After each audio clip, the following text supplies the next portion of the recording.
kita recordkan. Okay, for today we're going to learn about 3 act. So 3 act, this act very important for the fellow worker sebab in this course we also must understand the welfare of the worker. So for example, kalau you nak return the injured worker, you have to know the regulation about the apa ni appointment, termination, cuti, holidays, all that. And also kalau dia dapat accident, poisonous diseases, what are the act and regulation that cover them. So as a therapist, you also become of their resource. So you know. So one of apa ni probably you will engage your patient will engage with you all in terms of seek advice, consultation. That's why we need to understand this act. So there is 3 acts that we're going to study. One is they call it Employment Act. Employment Act. Then there is they call it Compensation Act. Compensation Act. And the other one they call it the Social Security Act. Social Security Act. So 3 acts. These 3 acts is related to the worker, welfare of the worker. So I'm going to discuss the act. I will share to you all the act.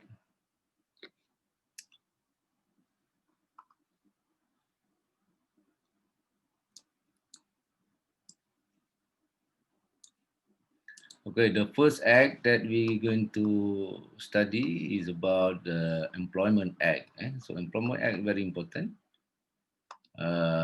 for the worker because they have to know their rights, and also you sometimes they ask you for advice regarding their job. So they call it Employment Act 1955. So this act, actually this act related to the labor matters in Malaysia. So this is under human resource. Human resource. Ministry of Human Resource. So in this act is the act have been enforced in 1955, known as Act 265. So in this act, provide minimum terms and condition. So mostly of monetary value to certain categories of workers. So any employee, as long as his month's wages is less than 2,000, and any employee employed in manual work, including artisan, apprentice, transport operator, supervisors, or overseers of manual workers, person employed on vessels, and even domestic servants classified as employees, even if their wages is more than 2,000 per month. So this cover people who working at the labor. They said the punya wages is less than 2,000, but it's include if the wages is more than 2,000. Yeah.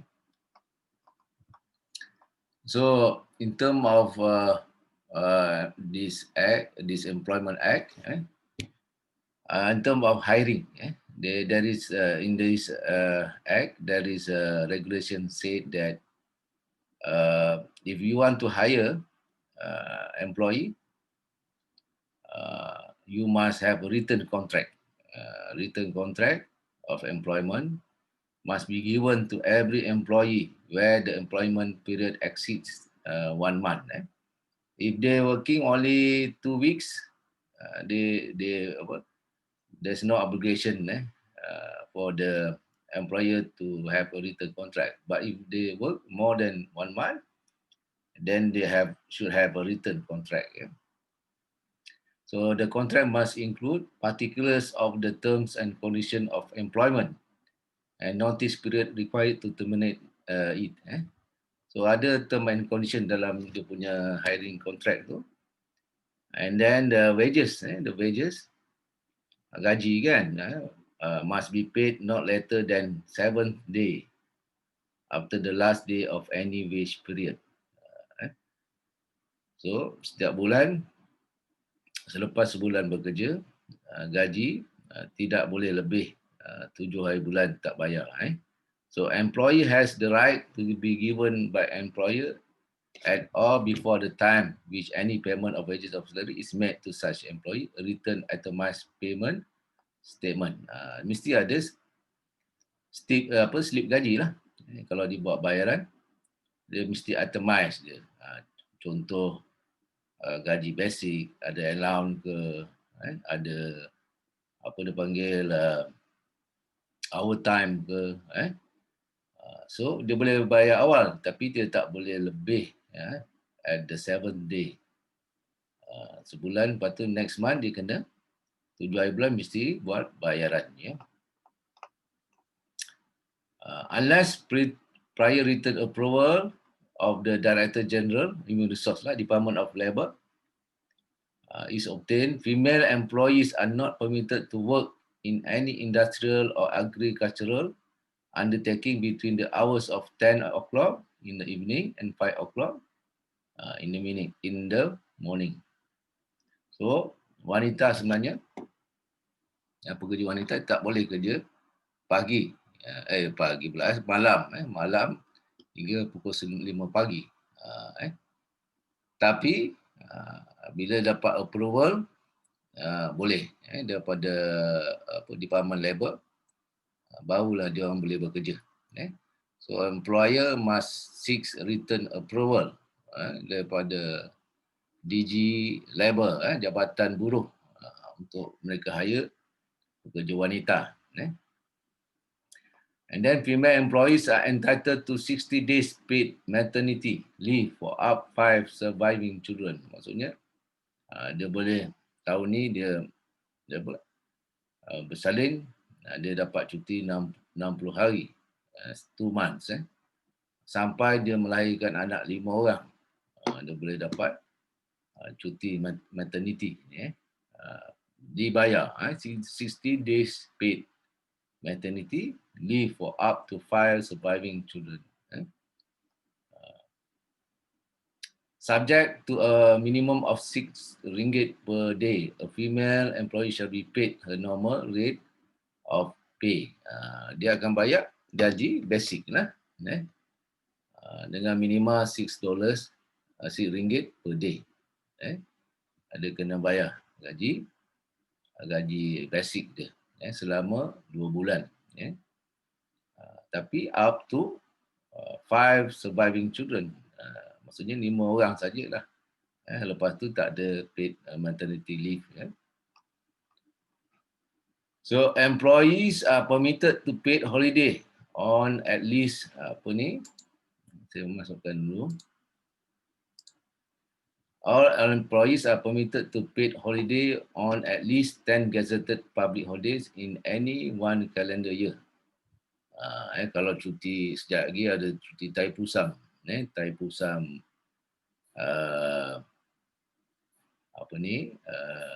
Raya Cina, Chinese New Year, Christmas dah lepas. They have to pay holiday, walaupun ada holiday, sekurang-kurangnya 10 gazetted public holiday in any one calendar year. So in term of annual leave, kalau you tengok sini, employer yang less than 2 years of service, misalnya dia bekerja kurang 2 tahun, actually they got 8 days of paid annual leave. Dia boleh ambil cuti rehat, berbayar lah. Kalau dia kerja tak lebih 2 tahun, kurang 2 tahun, 8 hari boleh cuti rehat. 2 to 5 years of service, 12 days of paid annual leave. More than 5 years, 16 days of paid annual leave. Macam kerajaan, siapa yang kerja kerajaan beruntung lah. Macam saya dapat, dah lama bekerja, dapat 30 hari. 30 hari cuti rehat. You all dapat berapa hari? 25 hari. 25 hari.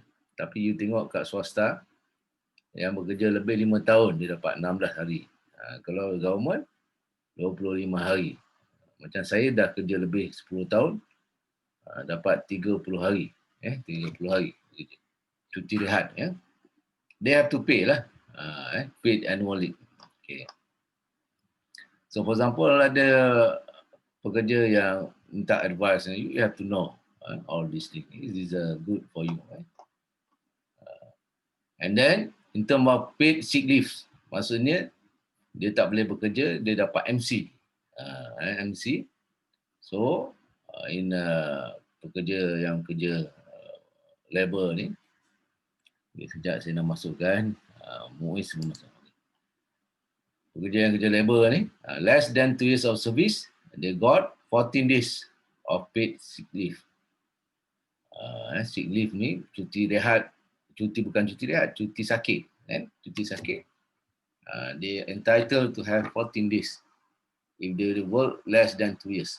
If they work 2 to 5 years, 18 days of paid sick leave. More than 5 years of service, they got 22 days paid sick leave. Dia sakit, dia boleh, dia kena dibayar. When hospitalization is necessary, maksudnya dia kena admit ke hospital, penyakit.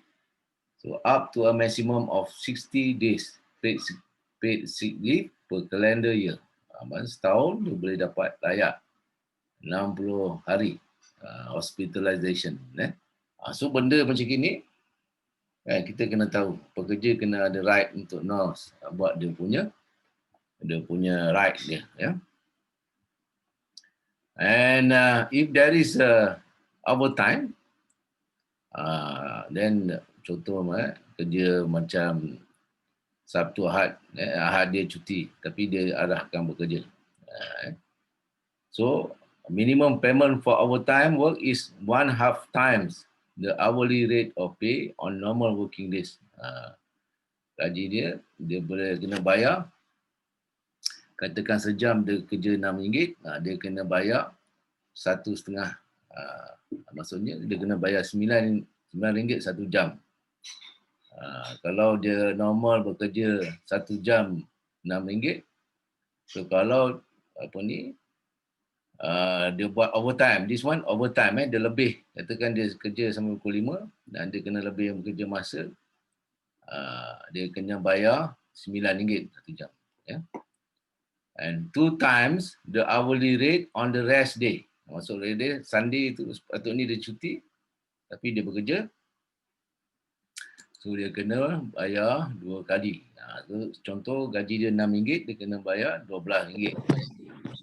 RM12 3 times the hourly rate on public holiday. So for example like Thaipusam. Thaipusam dia kena kerja public holidays. Macam Selangor, Thaipusam cuti. So they have to pay 3 times hourly rate. Kata rate dia RM6 satu jam, so dia kena bayar RM18 jam. So this is the apa dia panggil the term and condition of their right, pekerja tu. Kalau begitu. So in term of contract of service, kita ni kalau bekerja mesti ada contract of service. Contract of service dalam regulation ni said can be either oral or writing. Oral pun boleh diterima. Kalau katakan dia bekerja dekat Petronas Pump Station. Orang cakap, okey awak boleh kerja. Esok dah boleh mula kerja. Itu maksudnya in oral also can also be known as contract or writing. Where an employee begins employment with an employer for a period exceeding 1 month, the employer shall give to the employee a written statement of particular employment. But if they work exceeds 1 month, they shall give a written statement. This happen dekat contoh migrant worker daripada Indonesia, all that. Kadang dia punya contract service by oral je. By oral. Okay, Pak, you kerja Pak. Boleh kerja. Esok boleh kerja. Lepas 1 bulan, actually they have to have a written paper. Tetapi kadang-kadang migrant worker ni masuk secara tak sah. Dia buat social visit. Social visit tapi dia bekerja. Actually salah. Dia kena daftar untuk bekerja. So selepas 1 bulan, actually employer need to have a written statement. Written statement of particulars of employment. So dia kena bagi written statement employment tu apa benda yang dia bekerja tu, jenis pekerjaan, gaji, berapa gaji, semua kena tulis. Employment can provide better terms and conditions to employee in a contract of service but not less favorable than the minimum requirement provided in the Employment Act. So dalam Employment Act ni baru ni minimum wages kan. Minimum wages berapa ya? Saya rasa sekarang ni minimum wages 2,000 kan? 2,000 tak silap saya. 2,200 ke 2,000. Ya. So in term of the contract service tu, what are inside in the contract service? Contoh siapa kerja yang private ni, kadang-kadang baru graduate, student baru graduate, dia bekerja, tapi dia tak tahu dia punya right. So, kadang orang hire dia, kadang untuk take advantage atau exploit dia. So the contract of service shall contain particulars of the names of employer and employee, the date when the employment began, the place of work, or an indication of that and of the address of the employer. Kena ada address dia bekerja, di mana. The title of the job. This is very important. Title of the job. With the employee is employed to do or brief description of the work for which a person is employed. Kadang-kadang saya dapat telefon daripada graduate saya, kan? Dia cakap apa, dia dah di-hire bekerja di center, dia cakap. Kerja saya memang termasuk memasak untuk pelajar. Saya cakap dalam kontrak tu ada ke tulis you memasak untuk pelajar tu? Memang ada, juga memang ada. Tugas dia bukan sebagai OT, tetapi juga menyediakan makanan untuk trainee tersebut. So dalam kontrak dah ada. I remember my friend dia kerja kat Daybreak Perak. One of my friend lah, sekarang dia dah manager sekarang. Dia dalam di Daybreak, dia kerja sebagai OT dan juga dia sebagai driver pula, driver van ambil pelatih. Saya argue kat dia, is there any contract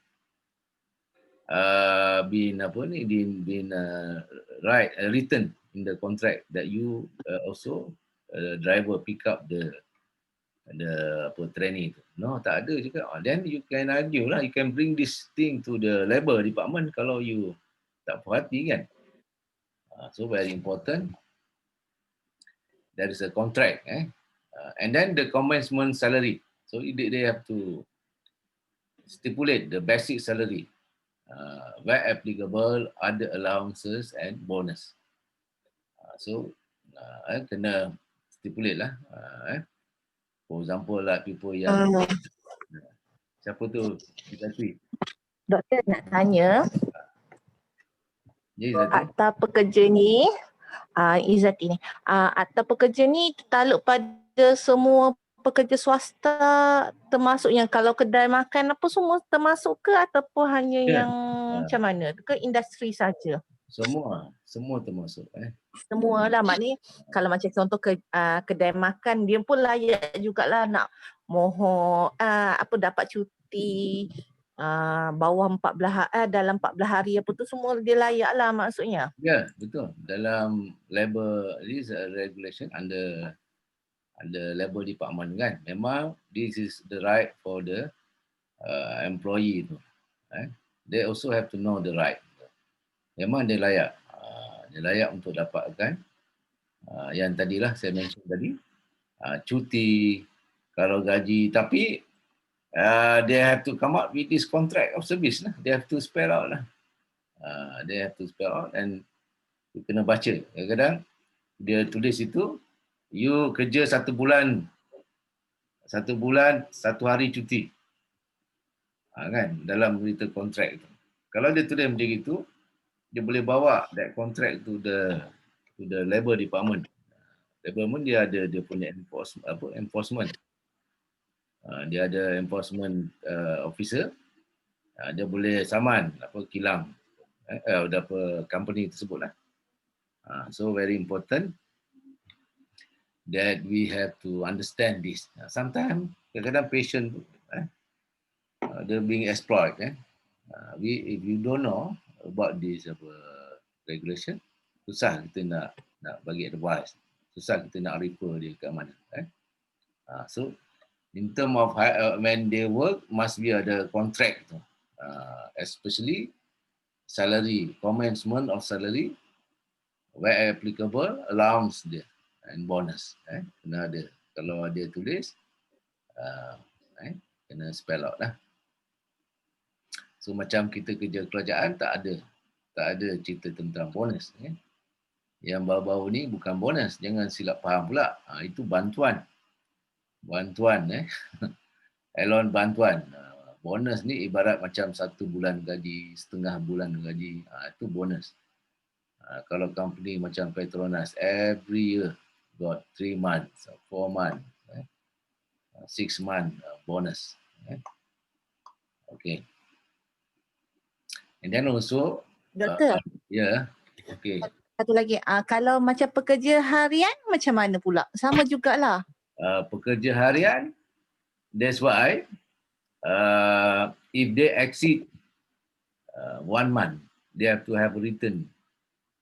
If they only kerja, katakan just part time, kadang dia kerja contoh macam dia kerja macam ganti lah kan, pengganti, tapi kerja dia tak sampai lebih sebulan, dalam seminggu untuk ganti.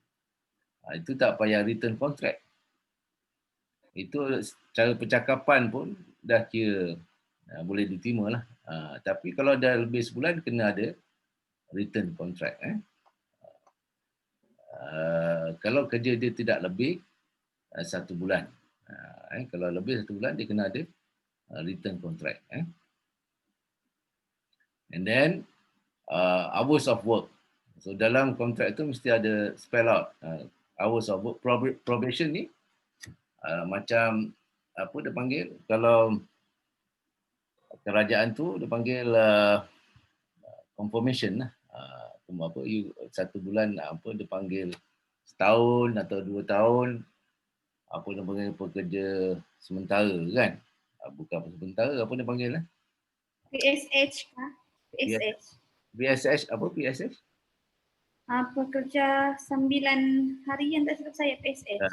Itu bukan. Probation ni dia dalam perhatian. Maksudnya dia belum tetap. Ada kontrak lah kerajaan. Bukan kontrak. Di kontrak ni lain tau. Ini probation ni katakan percubaan, doktor. Ya. Percubaan. Bagus, terima kasih. Lupa percubaan. Dalam tempoh percubaan. Kalau kerajaan sekarang ni, dulu 3 tahun tempoh percubaan. Sekarang ni saya rasa setahun kan. Setahun dah boleh confirm. Itu kadang-kadang sampai 3 tahun lagi belum tetap. Dulu saya 3 tahun belum tetap lagi, belum ambil kursus lagi. Tapi dilanjutkan. Jadi this is tempoh percubaan, probation period. Dalam term and condition kena ada. And then entitlement of holidays, including public holidays, overtime pay and leave in lieu. Ini cuti lah. Cuti rehat dia berapa. Incapacity of work for work due to sickness or injury, including any provision for sick pay and medical bills. Ini penting juga. Kadang-kadang kita kerja kat company tu, gaji dia kata tak besar tapi dia ada cover medical bill, sick pay, semua tu dia cover. Actually much better. Ada yang tak ada cover medical bill tu. And very important, dia ada EPF and SOCSO. EPF ni your contribution lah. Contribution simpanan masa akan datang bila you pencen, dapatlah EPF. Sekarang ni due to the COVID punya pandemic, orang boleh keluar 10,000. Actually memanglah seronok kan sekarang dapat ambil, tapi bila dah pencen tak ada simpanan. So is a insurance actually. Social security punya so they call it insurance pekerja, kena ambil. Pastikan dia ada social scheme untuk pekerja tersebut. Doktor? Ya. Siapa ni? Nak tanyalah. Khairul Sani. Khairul Sani. Ya, saya. Okey, doktor, saya ada nampak dekat kontrak adik saya, dia ada tulis dekat situ contract of services dengan contract for services. Dia ada beza ke, doktor? Contract services dengan? Contract of services dengan contract for services. Contract for services dan contract of services. Ada dua benda. Dia berbeza kan? For dengan off. For dengan? Off. Oh. Ada dua pula So, dia punya lantikan apa, for services ke off services? Dia punya contract of services. Contract of services. Masuk kontrak ni memang dia dah dia berapa tahun kontrak? Dia setahun saja. Maksudnya after 1 year dia boleh kalau dia nak bekerja dia kena renew balik dia punya kontrak. Sekarang banyak dia kena renew balik lah. Dia kena renew. I mean jadi sometimes also good also in term of employee and so employer.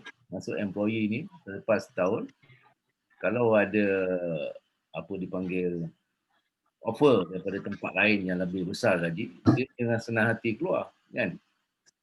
So tapi sebelum tu dia kena ready lah. Ready untuk apa ni. So sekarang ni kerajaan pun macam itu. Kebanyakan kerja semua kontrak. Contract worker. So 2 years.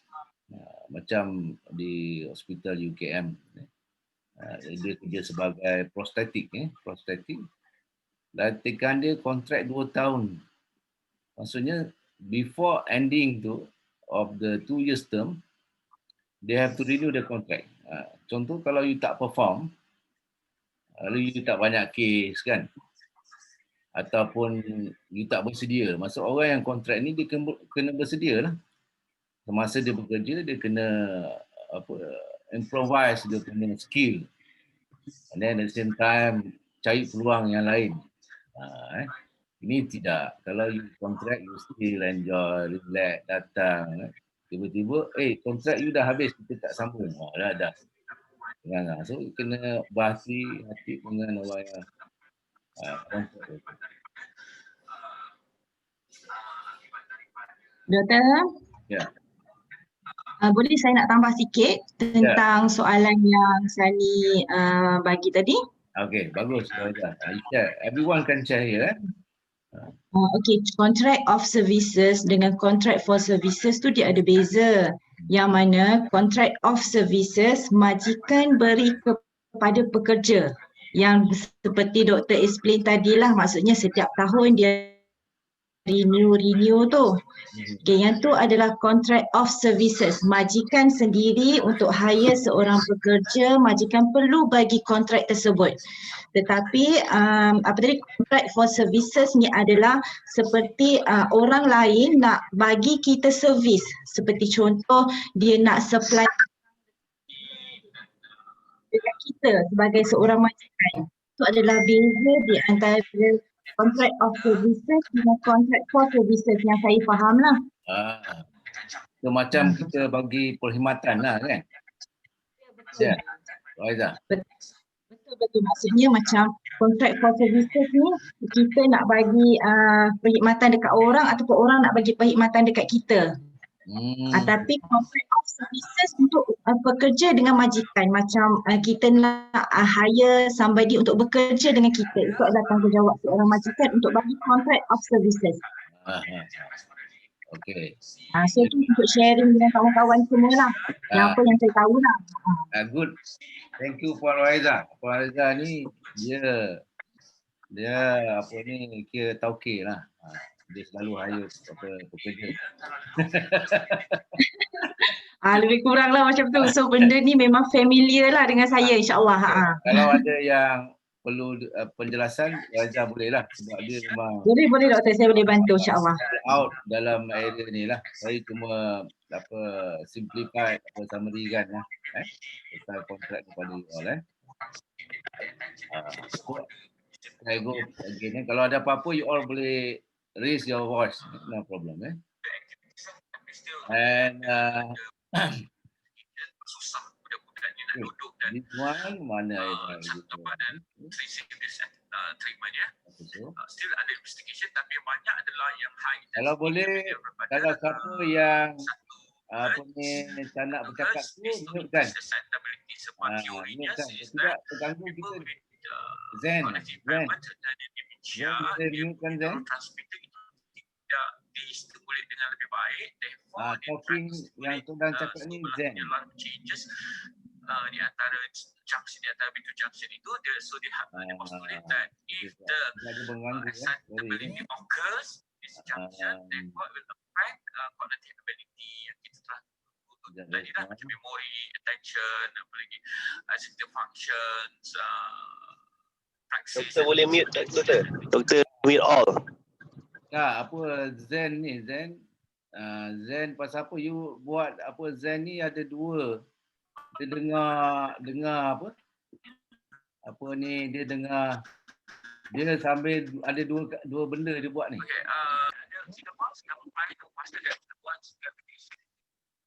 Okey, saya dah mute kan Zen ni.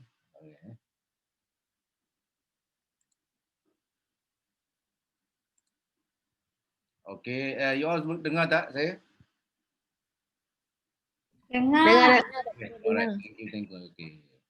The length of notice which the employee is obliged to give and entitled to receive to terminate the contract of service or a clause in the manner which the contract of service may be terminated. Length of service, length of notice. So dalam kontrak ini pun employer akan bagi apa dia panggil notice berapa hari kalau dia nak terminate dia punya kontrak itu. Dalam written kontrak ni boleh katakan Raizah kata kalau you nak berhenti you kena bagi 3 bulan notice. Sebab it's true also sometimes macam private in term of service, orang yang bagi servis semua ni kalau tiba-tiba berhenti patient macam mana nak handle jadi dia kena bagi servis, bagi notice lah. So the length of notice ni dalam kontrak ni pun boleh spell out and then wage period shall not exceed 1 month. So Puan Raizah kalau gaji ni 1 bulan 1 bulan bekerja sepatutnya gaji dibayar pada 7 hari bulan ni. Bulan Betul. Macam kami bayar 1 hari bulan lah. Yelah, sepatutnya tak boleh lebih Tak boleh lebih. 7 hari bulan tu dia kena bayar lah kan. Betul. Okay, thank you.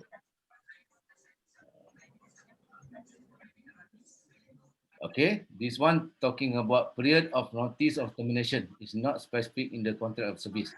Kalau dalam kontrak tu tak ada mention notice of termination. The notice shall be as follow. 4 weeks notice if they be employed for less than 2 years. Maksudnya dalam kontrak itu tak ada mention tentang notice termination. So the notice shall be as follow. 4 weeks notice has been employed for less than 2 years. 6 weeks notice, bulan setengah has been employed for 2 years or more but less than 5 years. Kalau dia dah bekerja 2 hingga 5 tahun, dia boleh bagi 6 weeks notice, 1.5 months.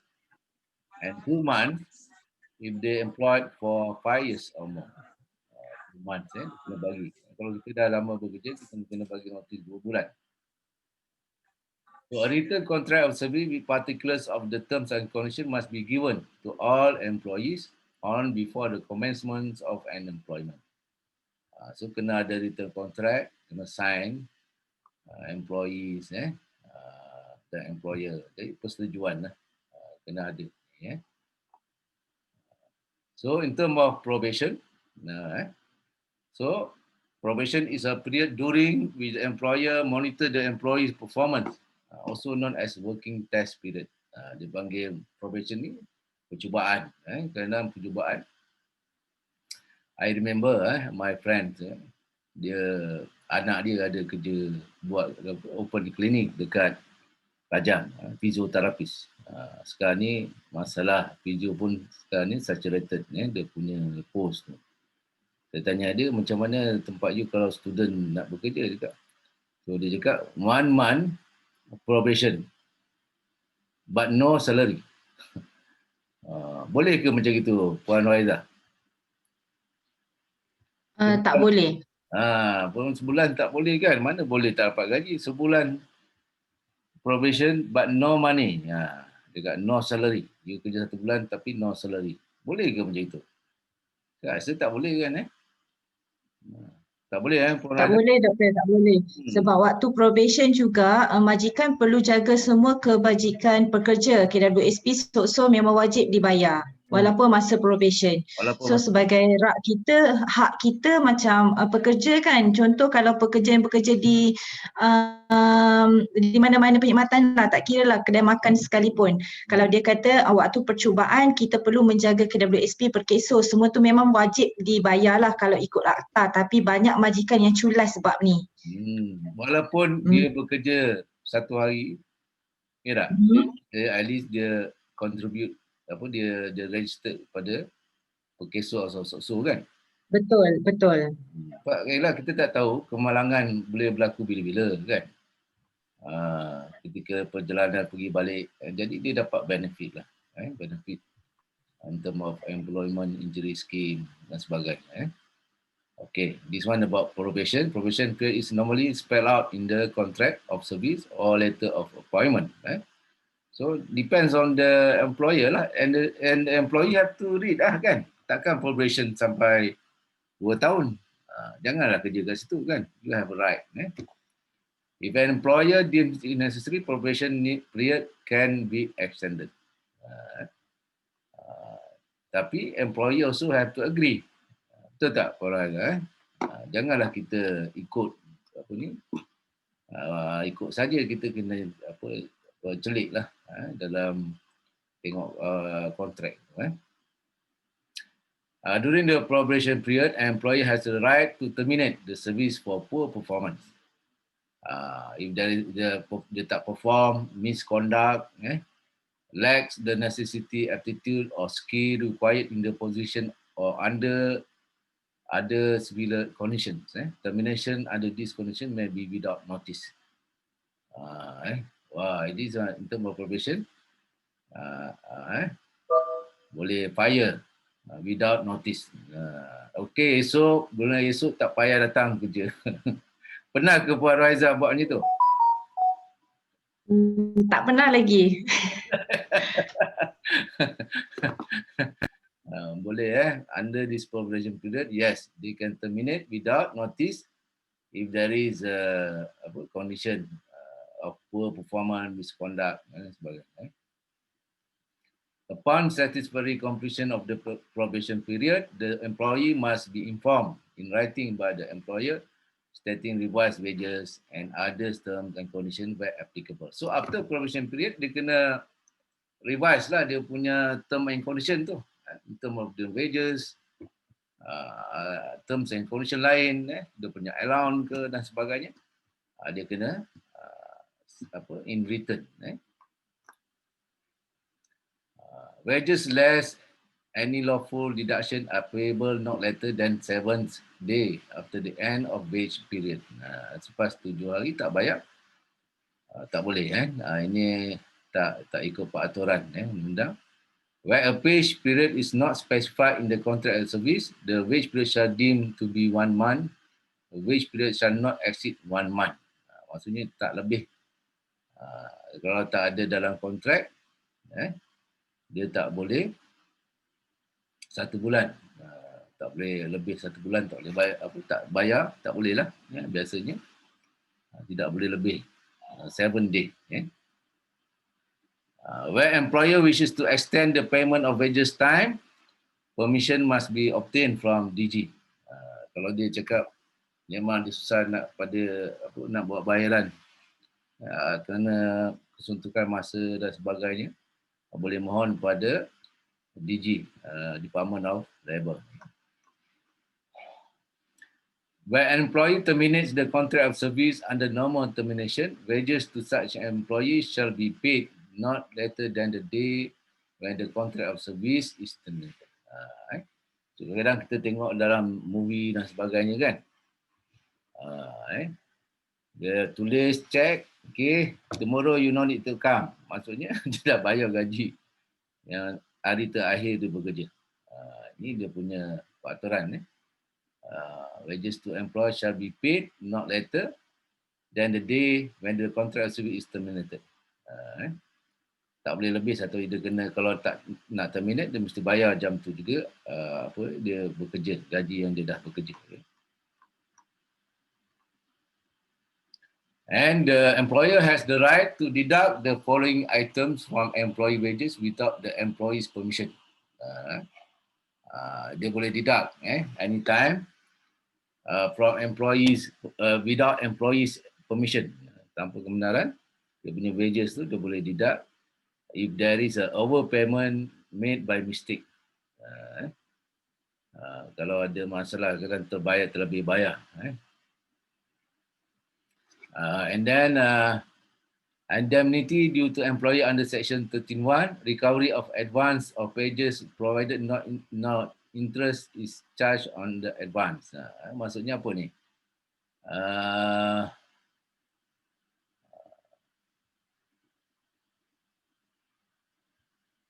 Ni apa ni, Puan Raizah? Recovery of advances of wages ni. Dia dah terlebih bayar ni.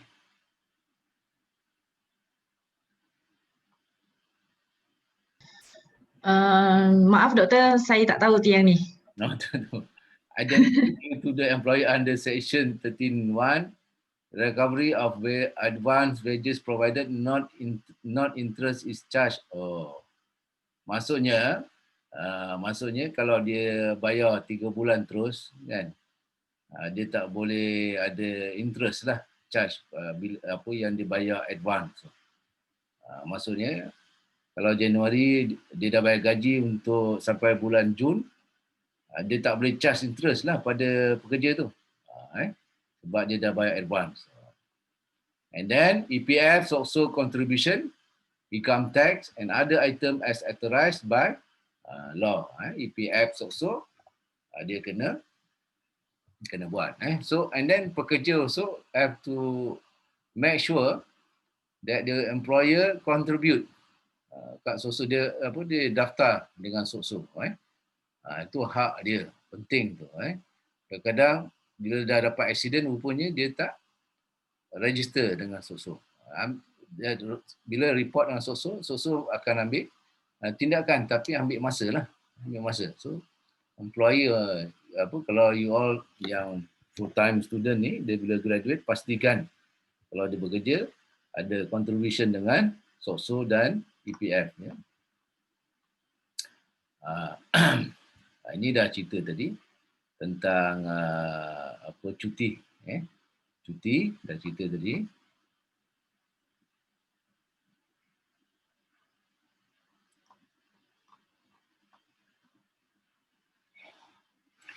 An employee is not permitted to annual leave due to the following: if absent from work without the permission of the employer and without reasonable excuse for more than 10% of the working days during the 12 months. So ini masalah contoh dia dia tuang kan, dia tak datang kerja tanpa mohon cuti, tanpa excuse, tanpa cuti sakit dan sebagainya, dia boleh tak bagi annual leave, cuti rehat, dia akan potong lah cuti rehat ni. If dismissed after due to inquiry, kalau dia dipecat dan sebagainya, dia tak entitled cuti annual leave tu. Walaupun cuti annual leave dia tu masih ada, tapi jika dia dismiss, diberhentikan atas sebab jenayah dan sebagainya, dia boleh tak dibagi annual leave. Ini sama tadi paid sick leave yang dah di-mention tadi. So cuti cuti berbayar jika sakit pun ada. Tadi saya dah mention kat atas.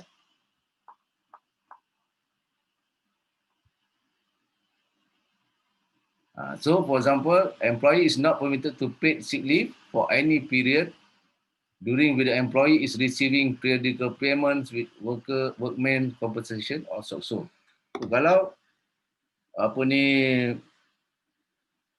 kalau dia contoh accident, commuting accident, kemudian SOSO cover dia punya gaji, SOSO akan cover.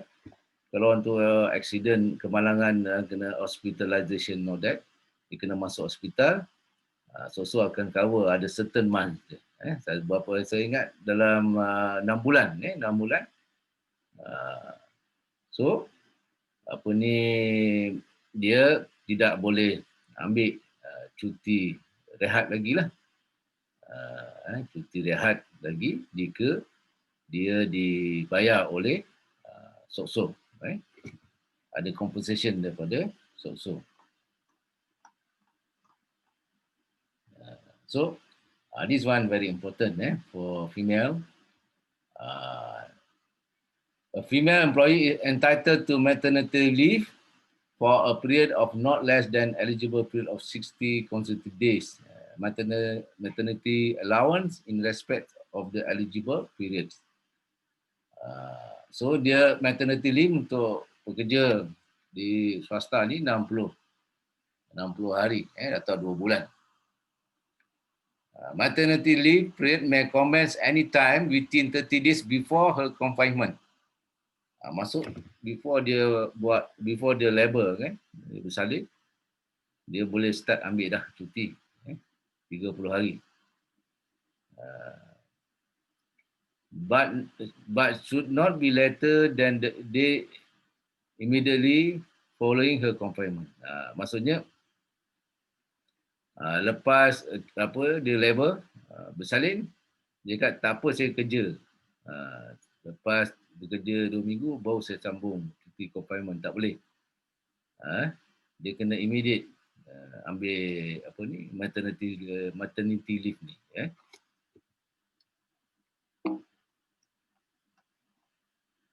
A female employee is qualified for maternity allowance if she fulfills certain conditions. She shall have less than 5 surviving children and has been employed for at least 90 days. Maksudnya,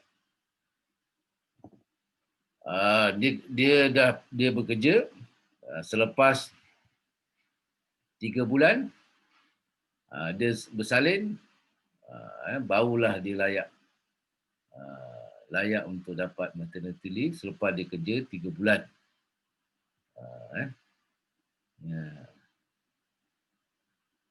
Kalau tidak dia tak dapat layak ni, dia boleh tak dibayar gaji. Biasanya jarang yang pekerja nak ambil kan. Kalau dia nampak perut dia besar tu, dah 6 bulan tu dah nampak dah kan. So dia tahu, maksudnya at least 90 days, 3 bulan bekerja barulah dia layak dapat maternity allowance, paid leave. So where a female employee is employed on a monthly pay rate, maternity allowance is based on her monthly wages. Otherwise, the maternity allowance is the ordinary rate of pay for 1 day or 6 ringgit per day, whichever is higher for 60 consecutive days. Ini dia punya kelayakan untuk dibayar. 1 bulan gaji dia bekerja. Kalau dia cuti 2 bulan gaji lah yang dia dapat basic.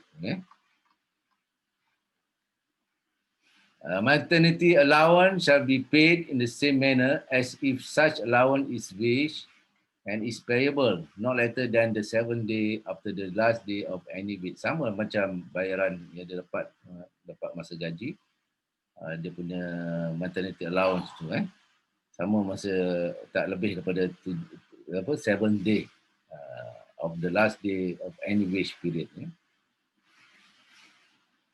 A female employee is not entitled to rest day and paid sick leave benefit during maternity leave. Maksudnya, cuti yang rehat dia dapat tu tidak boleh tak kira lah. Mesti dia kira sekali lah. Kalau setahun dia dapat, katakan setahun, dia dapat 14 hari.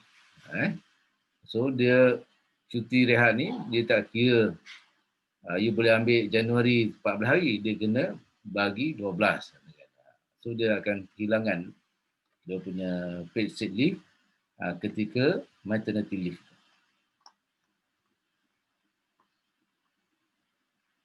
This one also important, the working hours.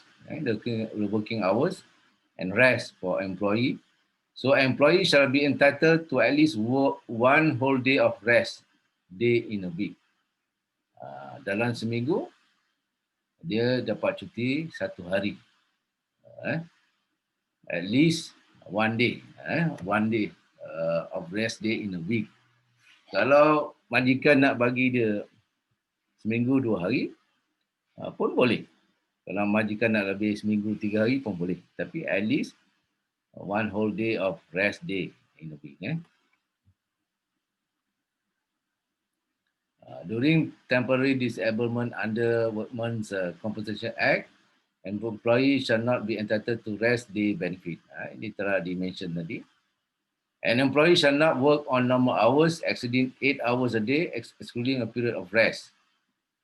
5 consecutive hours of work without a period of rest of not less than 30 minutes and 40 hours in a week. Maksudnya tak boleh kerja melebihi 8 jam tanpa rehat. Dia kena rehat. Dia kena bagi masa untuk rehat. Dia kalau 5 jam dia mesti dapat rehat 30 minit. Dalam satu kalau dia bekerja 8 jam, dia mesti bagi selepas 8 jam mesti bagi rehat. Mesti tak kurang daripada 30 minit. Kalau dia nak bagi 1 jam pun okeylah, tapi tak boleh lebih tidak boleh kurang daripada 30 minit. So under certain circumstances, a mutual agreement, hours of work can exceed 9 hours a day, but it cannot exceed 40 hours in a week. Maksudnya, you boleh buat negotiation, mungkin you kerja lebih, tapi dia bagi cuti seminggu 2 hari. You kerja lebih dalam 1 hari, tapi dia bagi rehat seminggu 2 hari. So, tapi dia tak boleh exceed 40 hours in a week. Kalau dalam seminggu, dia tak boleh bekerja berterusan selama 2 hari, 48 hours.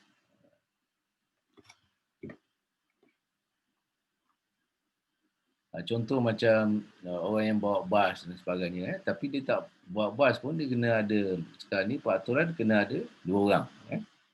Dia kena ganti-ganti.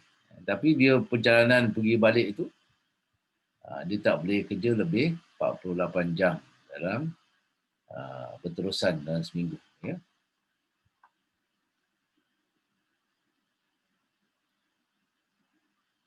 So when employer requires an employee to work overtime, which means to carry out work in excess of the normal hours of workday, the hours of overtime shall not exceed a total of 104 hours in a month.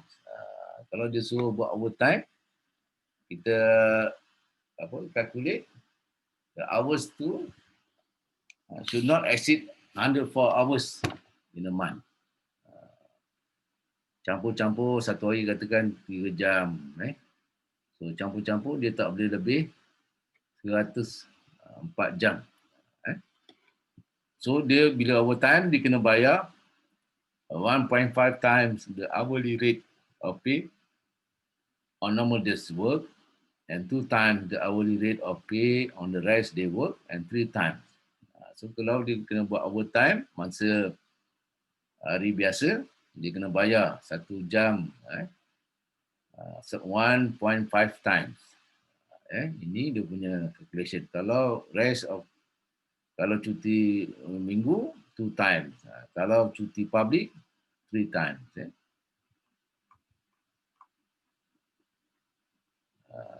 Under the following circumstances, an employer may also require an employee to work on a rest day.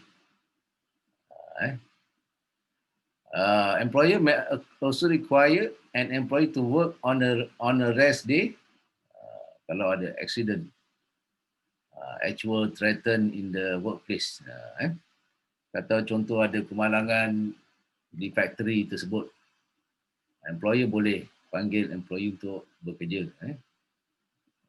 And then ada threaten, actual or threaten in the workplace, work which is essential to the life of the community, macam hospital, klinik, pump station, pump station semua ni kalau tak buka Sabtu Had, macam mana orang nak isi minyak kan, orang nak berjalan dan sebagainya.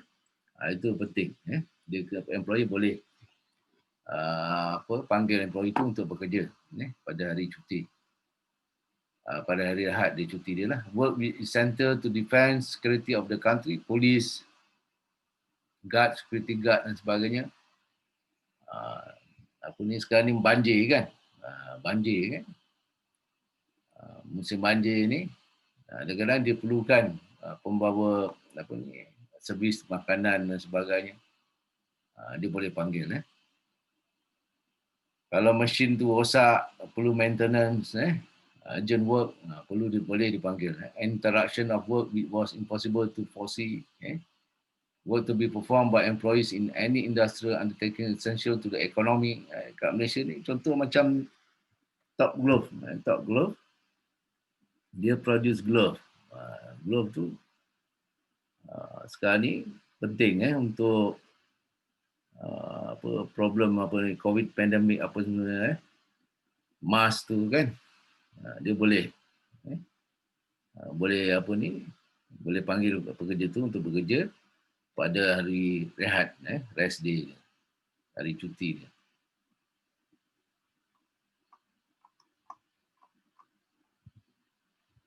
where employer is employed on a daily, hourly, or other similar rate of pay and required to work on a rest day or holiday, such employee shall be paid one additional day wages if the work does not exceed half the normal hours of work or 2 additional days wages at the ordinary rate of pay if such employee works more than half but does not exceed the normal hours of work. Kalau dia bekerja, dia kena bagi ekstra. Bagi ekstra sebab dia bekerja lebih separuh daripada gaji dia bekerja. Ni tentang bayaran lah, tentang bayaran. Kalau dia bekerja overtime ke, kena panggil bekerja, dia kena ni lah, kena ada extra payment lah.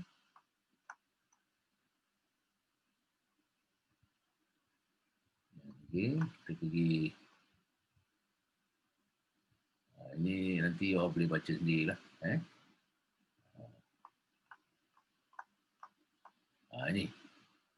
Ini penting tentang minimum age of employee. So in Sabah, employer is prohibited from employing a child under 14 years to work in construction. Sabah, dia maksudnya Sabah ni 15 tahun boleh bekerja. Di contoh macam OSHA Factory and Machinery Act, young person tu 16 below, tapi Sabah ni 14 below. In Sabah, employee is prohibited from employing child under 14. Maksudnya 14 tahun 3 bulan, 14 tahun 1 hari boleh bekerja di construction, manufacturing, transportation, mining sector, restoran, coffee shops. So, kalau ada pelajar umur dia 14,5 tahun bekerja di Sabah, janganlah you pelik pula kan. Dia cakap ini tak boleh bekerja. No, boleh. Can. Ini Sabah punya. Sabah punya regulation. Dia punya enactment dia. In Sarawak, no young person under the age of 16 years shall be employed on underground work in any time. Yang person yang kerja bawah melombong dan sebagainya, lombongan batu ke, timah ke sebagainya, tak boleh. Tak boleh bekerja Sarawak. In Peninsula, under the Children and Young Person Employment Act, this is when talk about children and young person, there is the Act 1966, Act 350. This one for children and young person in terms of employment. So children under the age of 14 years are only allowed to work between, boleh bekerja pula, tapi ada dia punya clause dia. Nanti saya akan terangkan. They only allowed to work between 7 AM until 8 PM. Dia tak boleh lebih kalau dia bawah 14 tahun.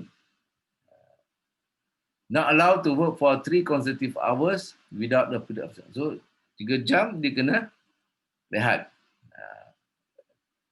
Dia punya rest at least 30 minutes. And then they not allowed to work more than 6 hours a day. Maksud dia kerja daripada 7 sampai pukul 7, 8, 9, 10, 11, 12, 1 sampai pukul 1 saja. If attending school, total working and schooling hours shall not be more than 7 hours a day. So maksudnya, kalau dia belajar, katakan sekolah 7 sampai 1, 7.30 sampai pukul 1, atau pukul 8 sampai pukul 1, 8, 9, 10, 11, 12, 1. Maksudnya dia boleh kerja 2 jam saja. Dia tak boleh kerja lebih 7 jam. Campur bekerja dengan sekolah. Belajar. But, need remember, this Employment Act untuk children, tapi can only be designated by an employer to carry out what? Nah, dia kerjaan dia apa dia boleh buat? Light activities in family business or other job authorized by the government. So government, kalau government authorized dia baru boleh. Light activities of in family business. Maksud dia membantu keluarga dia. Masa contoh dia ada restoran ke kedai. Kalau you tengok ada pelajar bantu mak dia, umur dia ni bawah 14.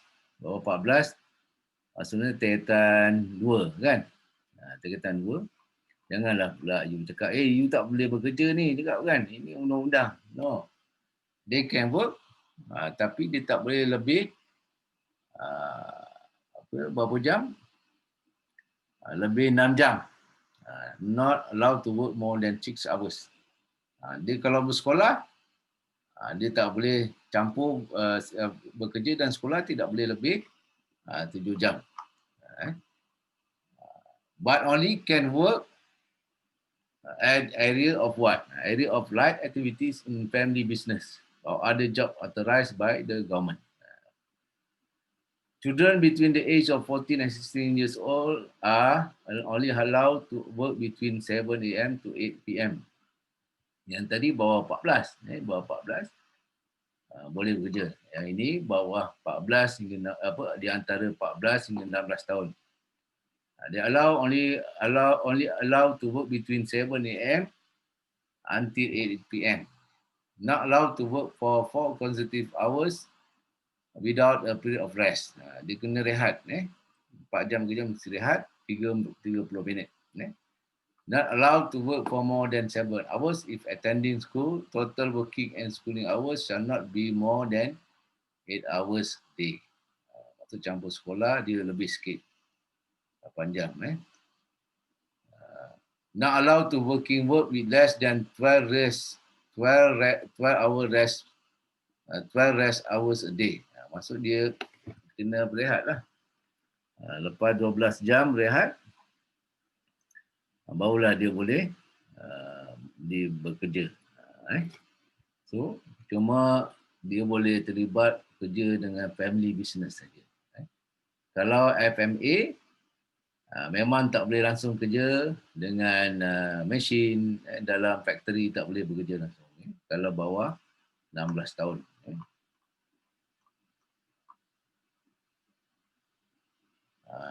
And can only be designated by employer to carry out light activities. Reasonably believed to be in accordance to their abilities, be a domestic servant or maid, work in appropriate industry, engage in any capacity in vessel under the guidance of their parents. Mesti bawah pemantauan keluarga saja. Yang umur 14 hingga 16 tahun.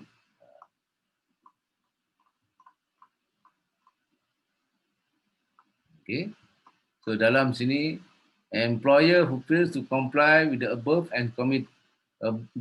has committed an offence under the Act, and the penalty upon conviction shall be a fine 2,000 or jail term not exceeding 6 months or both.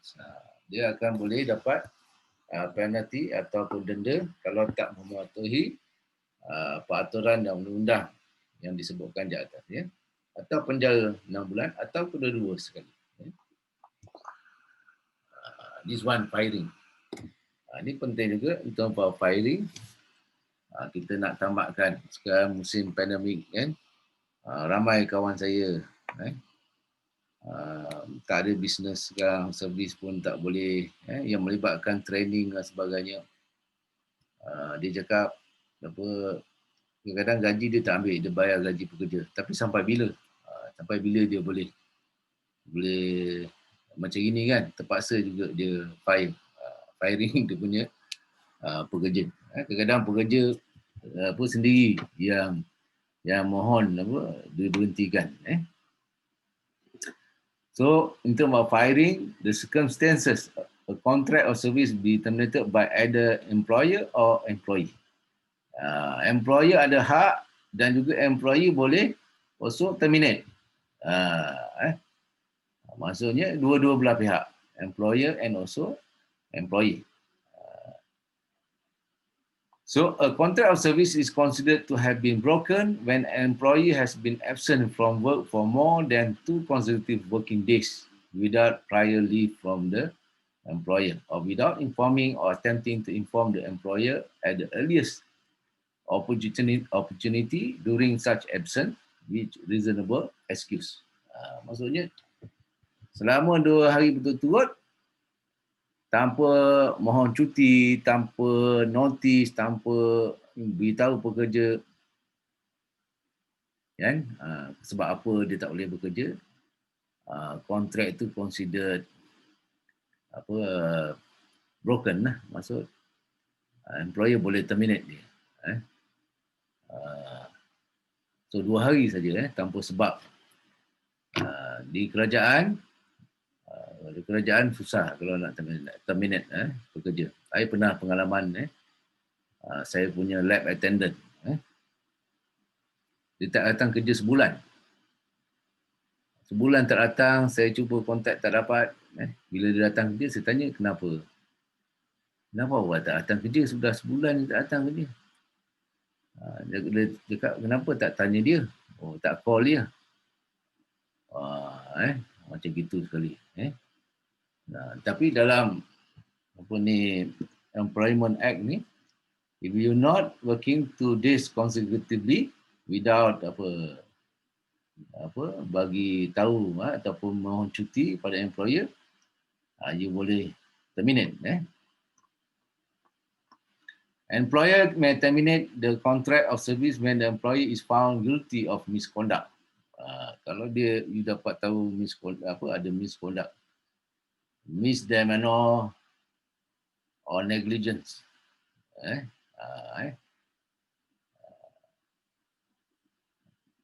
The player can expect a sanction for the misdemeanor ni, dia buat wrongdoing lah. Kesalahan. Kesalahan kadang contoh macam terapis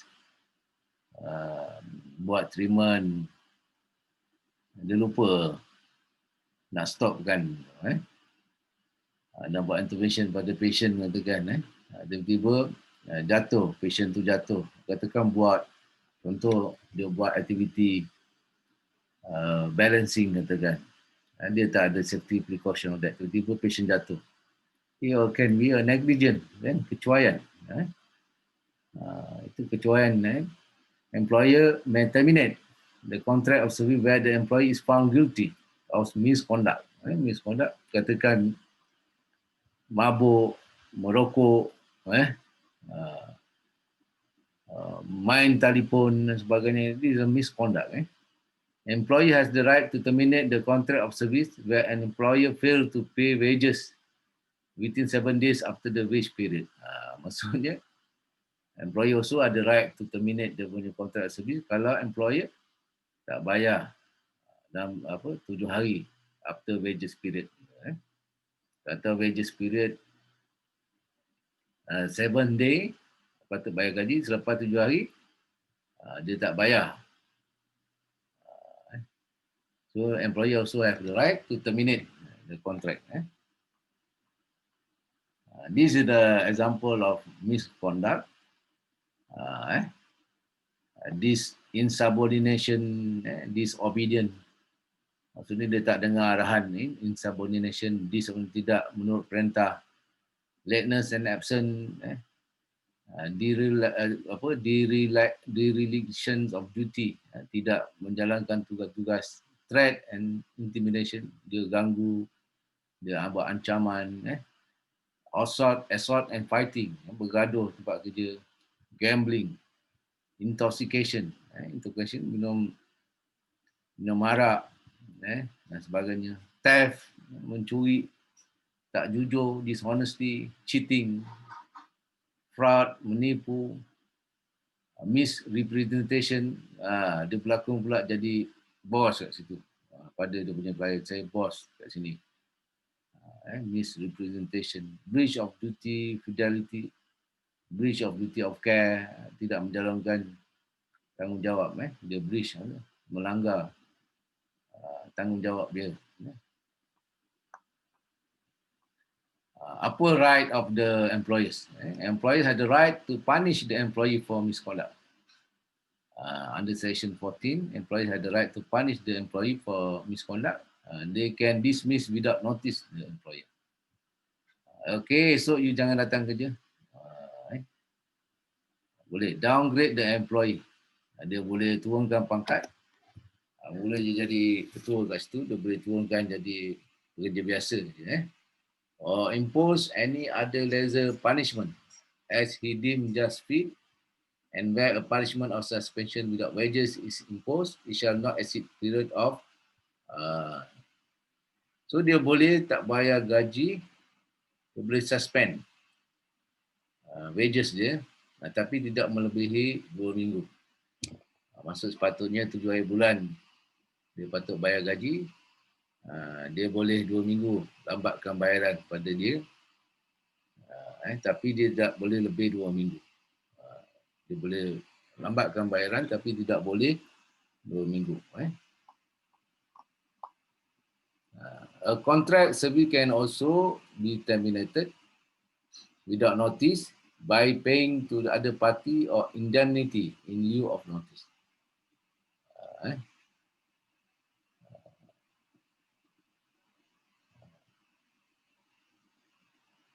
Dia boleh bayaran, bayaran kontrak itu, dia boleh bayar kontrak itu untuk gantilah.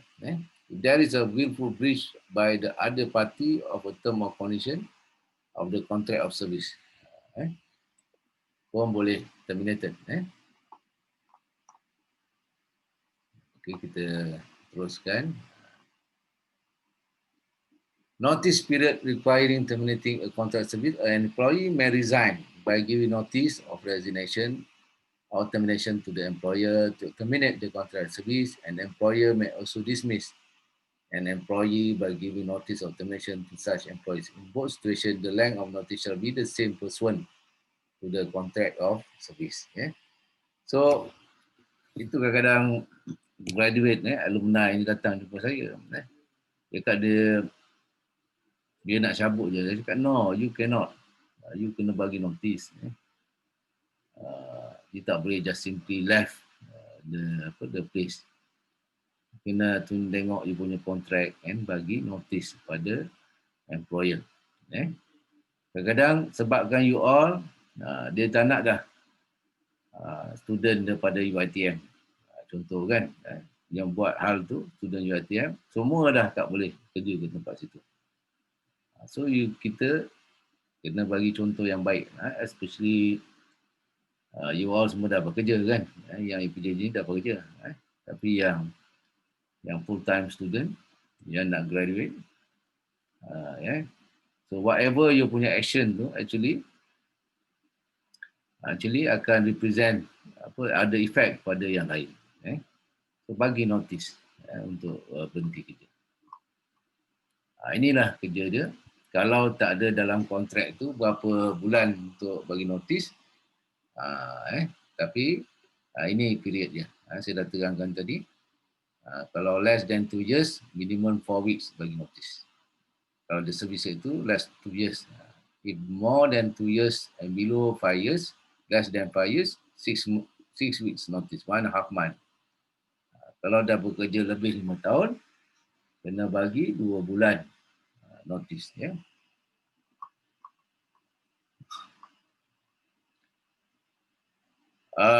Termination without cause or excuse from employer.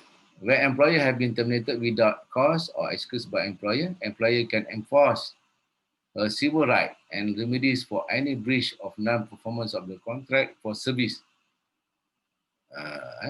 by any suit in the court, or they can file written representation within 60 days of the dismissal to the Director General of Industrial Relations Department. Kalau termination tanpa sebab dan sebagainya, you pekerja as a worker have the right. You boleh bawa ke mahkamah. Boleh bahaya peguam.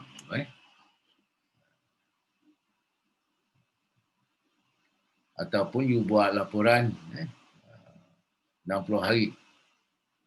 Dalam masa 60 hari pada DG yang dekat Jabatan Buruh sana lah. Boleh bawa ke sana. Kalau tak ada termination tanpa sebab.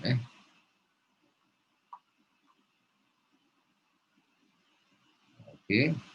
So in the Industrial Relation Act 1967 provide for the regulation of relation between employers and their trade union. Ini berkenaan dengan persatuan pekerja. Kalau ada dispute, persatuan pekerja boleh berunding dengan employer. If an employee is a female and her employer is found guilty of terminating during maternity leave, employer shall be liable on conviction to a fine not exceeding 2,000. Maksud pekerja boleh didenda 2,000. Kalau dia terminate masa dia sepatutnya maternity leave, employer should be, you boleh bawa kes ni ke tengah, boleh ambil tindakan, boleh bawa ke mahkamah ataupun bawa kepada ni lah, yang ni, Director DG lah, Industrial Relation Department.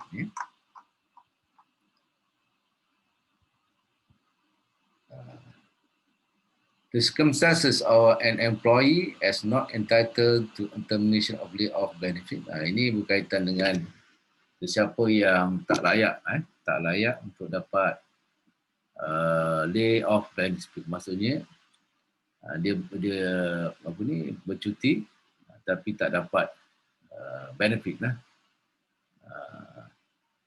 Employed for less than 12 months. Katakan dia terminate, dia bekerja tak sampai setahun, dia tak dapat layoff benefit. The employee voluntarily terminates the contract of service. Dia sukarela lah, dia tak terminate dia punya contract of service. When the employee commits misconduct, kalau misconduct tak boleh dapat benefit. When the employee attains the age of retirement as stipulated in the contract of, maksud dia dah sampai retirement age, dia tak layak lah. Tak layak mohon layoff benefit. Sebab kadang-kadang dia dah retired tapi dia kerja balik. The contract of service is renewed, the employee re-engaged on terms and conditions not less favorable than his previous contract 7 days before the date of termination.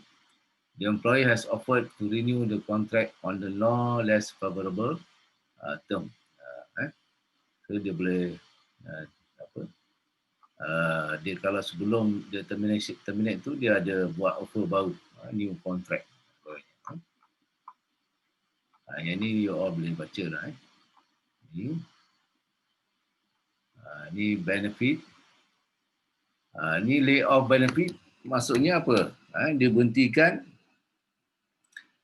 Contoh macam dia bukan dia diberhentikan bukan kerana dia misconduct, dia tak mohon cuti, dia terminate sebabkan disiplin dan sebagainya, misconduct all that kan, tapi dia macam sukarela lah diberhentikan. Especially macam COVID-19 pandemic ni, ramai yang di lay off, diberhentikan kerja, bukan di terminate, diberhentikan kerja. Boleh dapat apa? Kalau dia bekerja 1 hingga 2 tahun, dia dapat 10 days wages for each year service. Maksudnya dalam sebulan tu, katakan gaji dia 3,000, so dia dapat 10 days, maksudnya 10 hari, dia dapat 1,000 lah. 1,000 for each year service. Maksudnya kalau 2 tahun bekerja, 2,000 lah. Dapat 2,000 benefit tu lah, day off benefit. More than 2 years but less than 5 years, maksudnya 15 days wages for each year service. Maksudnya kalau dia gaji 3,000, dia dapat 1,500. 1,500 kali 5 tahun. RM1,500, 25 tahun dapat dah dalam RM7,500. Tengok bergantung kepada gaji lah. 5 years service or more, 20 days wages for each year. Kalau dia dapat RM3,000, dia dapat RM2,000. Kalau dia kerja 10 tahun, dia dapat RM20,000. Ini dia punya, they call it lay-off benefits.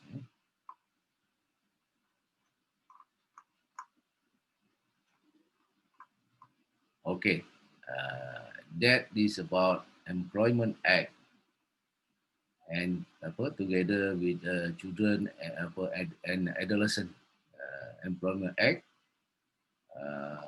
termasuk sekali lah. Okay, ada soalan tentang Employment Act ni?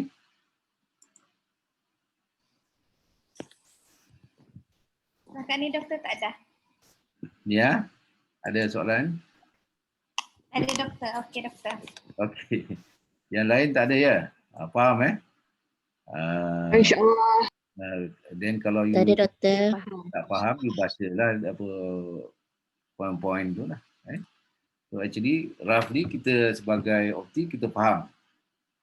Kita faham dari segi Employment Act ni in term of dia punya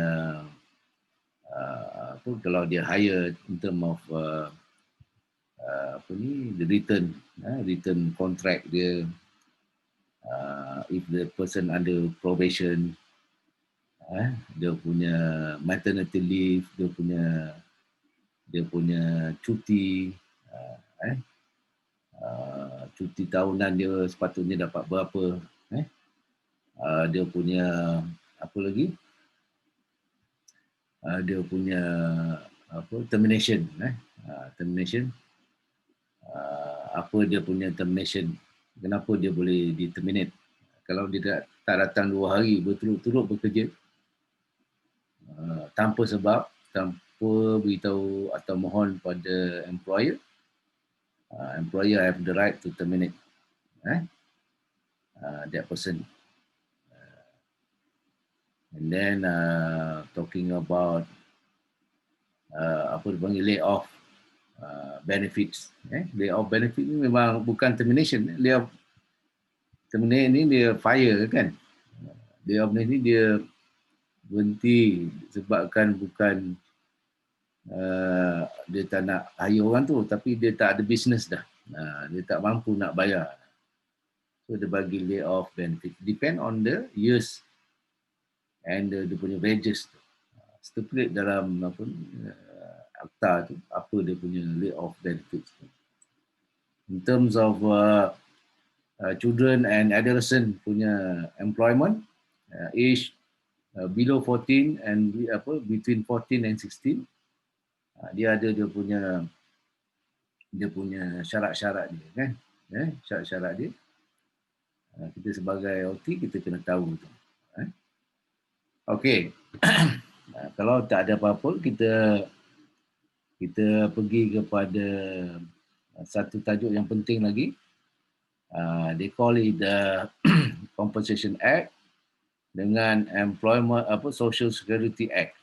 Social Security Act ni kira tajuk yang terakhir lah. Tajuk yang terakhir. Lepas ni kira dah habislah you punya topik tu. Okay, we go first. Kita pergi kepada Compensation Act.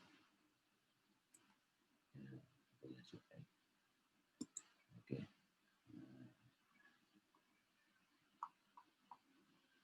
Okay. This one Compensation Act 1952 and been revised in 1989. Then also there is called Pekeso Act, Akta Pekeso atau Social Security Act 1969. Compensation Act. Compensation Act 1952 is apa itu Compensation Act 1952? The compensation, workman's compensation is a compensation for injury to employee or working, rising out of and in the course of employment that is paid to the worker or dependent. Dulu dia panggil Workmen's Compensation Act. Dia panggil dalam tahun 1952 dia panggil Workmen's Compensation Act 1952. Ini untuk orang yang cedera, apa dia punya semasa bekerja, dia akan bagi kepada pekerja dan juga dependent, dia punya spouse, dia punya anak, keluarga dan sebagainya. Dan dalam this Workmen's Compensation Act ini, they have to purchase Workmen's Compensation Insurance. Dia kena beli insurans, dia kena bayar bulan-bulan lah. So dia macam insurance scheme lah. So kalau yang tak beli insurans tak bayar bulan-bulan ni insurans ni, tapi dia very small amount tak banyak, harga dia tak mahal. Okey, bila dia dah purchase, dia dah bayar bulan-bulan, dia layak untuk dapat compensation kalau ada kemalangan tempat kerja, ya.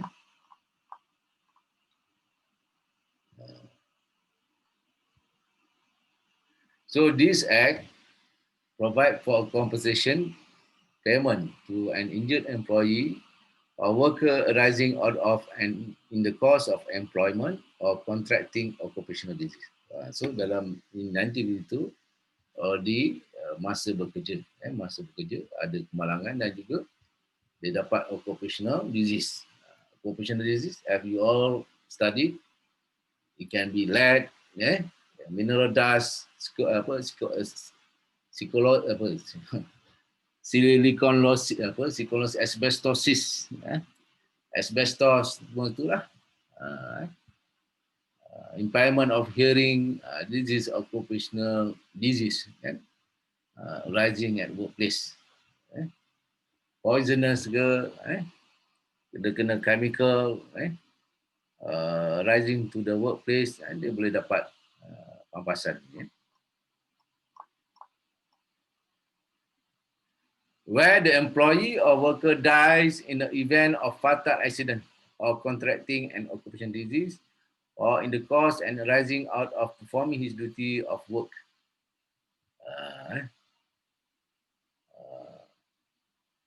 Worker dies, employee or worker dies in the event of fatal accident or contracting occupational disease, dia boleh, masa dia bekerja, dia boleh dapat compensation payment to the workers dependent. The act is administered by Department of Labour. Dulu masa untuk Workmen's Compensation Act 1952, dia ni dijalankan oleh Department of Labour. Department kerajaan yang jalankan. Ini dia punya apa dia panggil scheme, ya. So industrial accident, employment dipanggil employment injury scheme. So employment injury scheme dia termasuk commuting accident. Commuting accident, pergi kerja, dia berjalan on the route between his place of residence or stay and his place of work on the journey made for any reason which is directly connected to his employment, on the journey between his place of work and the place where he takes his meal during any authorized recess. Maksudnya, semasa dia bekerja, dia nak pergi kerja, dia balik kerja, atau kerja itu melibatkan pergerakan daripada sana ke sini, itu panggil commuting accident. Dia termasuk dalam employment injury scheme. So, dia ada proses. Kalau commuting accident ni, so you kena lakarkan. Dia kena siasat. Adakah betul sebabkan kemalangan commuting accident ataupun tidak. So akan siasat lah kalau dia nak bagi pampasan dan sebagainya.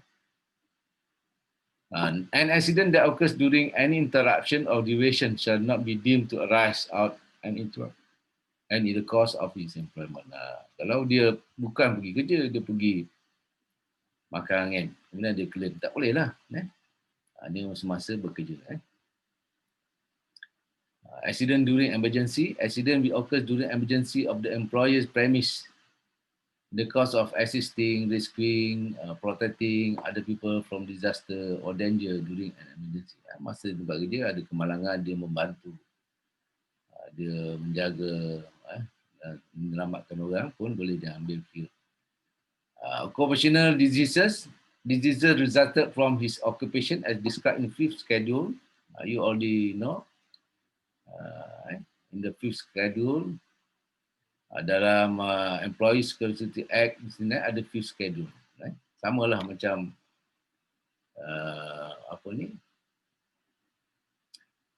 USHE. USHE use standardized exposure chemical to hazardous. Dia ada schedule yang mana perlu disebabkan oleh penyakit, chemical, asbestosis, lead, mineral dust, noise dan sebagainya. Itu semua boleh dikonsiderkan sebagai occupational disease.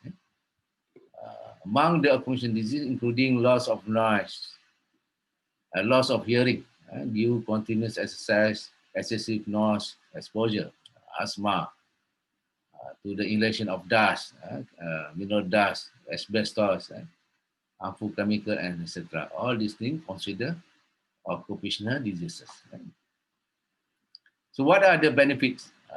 Benefits there, medical benefit. So dia kena masuk hospital, bayaran perubatan, bayaran kalau perlukan pembedahan dan sebagainya, dia boleh dapat medical benefit.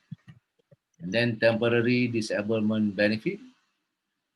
Temporary, 5 bulan dia tak boleh bekerja, dia dapat bayaran, dia dapat benefit. Permanent disablement benefit.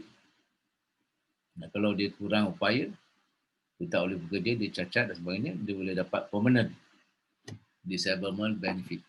Constant attendant allowance. Constant attendant allowance ni macam dia perlukan penjagaan harian. Nurse datang tempat dia. Nurse kena buat pembersihan, cleaning dan sebagainya. Ganti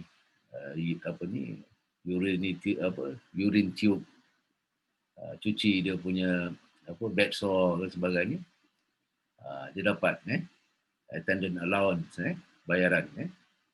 Facilities for physical vocational rehabilitation. That's why sekarang ni ada dekat Melaka, dekat ICRO ada vocational rehab. Sebab kan so sebenarnya KESO ni banyak duit, sebab every month contribute, pekerja contribute. Dependence benefit, isteri atau suami. Funeral benefit pun dapat. Pengkompromian, and education benefit. Education benefit untuk ni lah, untuk insured worker tu lah. Pekerja yang cedera, dia perlukan vocational training yang lain yang sesuai dengan dia punya kecacatan tu, disable tu, boleh dapat. This one very important. Invalidity scheme. Invalidity scheme.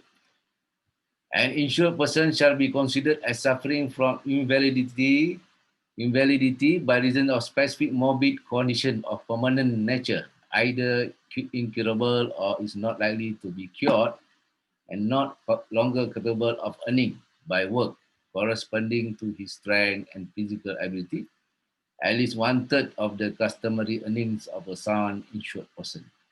This one lain pula daripada employment injury scheme. This one invalidity scheme. Invalidity scheme is about dia dapat penyakit dan dapat kecacatan due to the morbid condition. Spesifik, contoh macam jantung,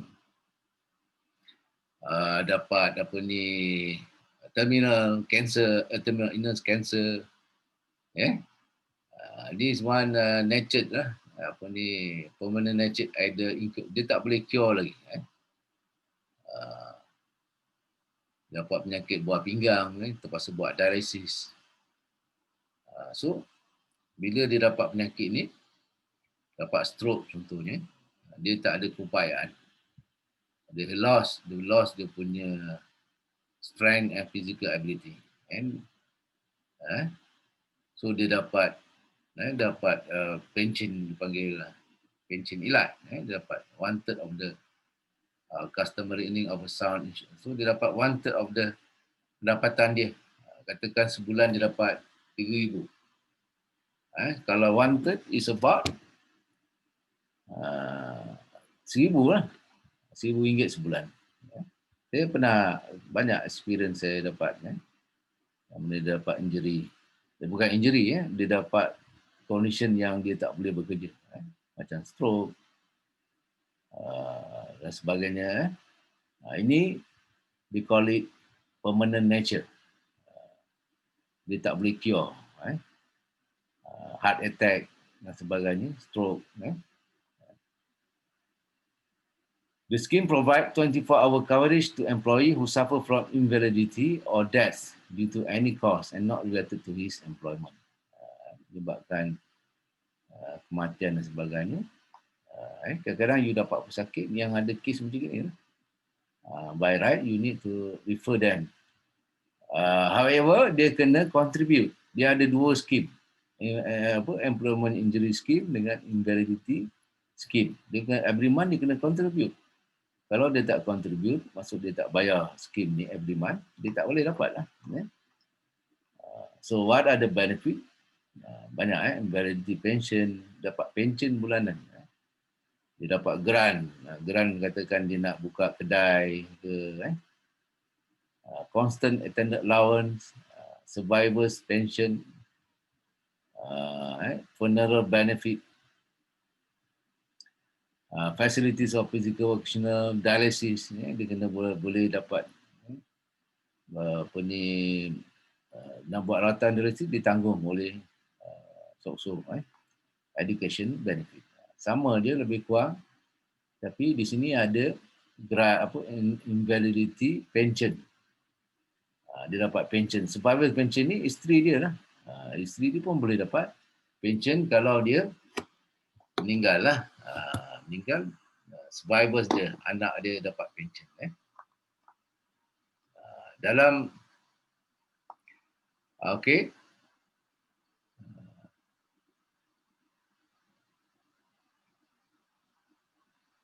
self-employed employment injury scheme. Siapa yang bekerja sendiri, contoh macam taxi driver. Taxi driver sekarang ni boleh daftar dengan sok-sok sejak 13 Jun 2017. Dia pun boleh daftar dipanggil Self-Employment Social Security Act 2017 untuk self-employed employer yang dia bekerja sendiri macam self-employed taxi drivers. Ada satu skim dia panggil the Self-Employment Social Security Act 2017. The duration of protection is 12 months from the date and time the contribution is paid and validated by the payment receipt. Tapi dia kena bayar at least 12 months. 12 months paid. Also provide protection scheme for self-employed taxi drivers or individuals carrying out similar service under the Self-Employment Social Security Scheme. So the scheme provide protection to self-employed injured person from employment injuries, including occupational disease and accident during work-related activities. Sama juga. Tapi yang bekerja sendirilah. The scheme also provide cash benefit to taxi drivers and their dependent besides providing medical care, physical rehabilitation and vocational training. Ini pun ada. Medical benefit, constant attendant allowance, dependent benefit, semua ada sini. Tapi dia tak macam invalidity pension. Nanti ada dapat invalidity scheme, dia ada dapat pension. Pension, dia dapat gaji 1/3. Gaji dia tak sama macam invalidity pension, invalidity scheme. So individual covered under the Workmen Compensation Act 1952. Malaysian workers are no longer covered under Workmen Compensation Act 1952, effective on 1st July 1992. Bila in 1992 dia tak bawa labor department dah.